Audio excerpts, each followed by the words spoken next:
NDV və xəritələmə kimlər üçün həqiqətən dəyərlidir, kimlər üçün yox?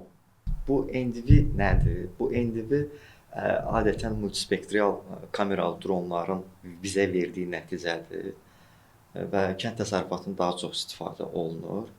Burada əgər ki, yerin balacadısa da və sənin aqronomun yaxşıdırsa, burada sənin sifariş vermək burada artıqdır.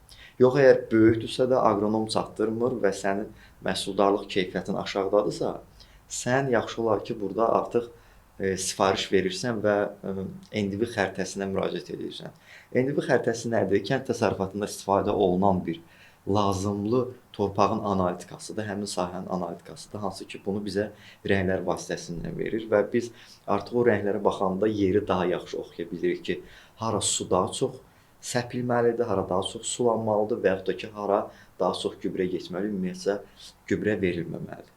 Əgər ki, siz gübrəlmə prosesini və yaxud da ki, sulama prosesini dronun vasitəsilə eləyəcəksinizsə də, onda bu sifarişləri verin. Yox, əgər sadəcə sırf analitika məqsədinlə öz aqronoma göstərməkdirsə də, burada bu sifariş demək olar ki, lazımsızdır.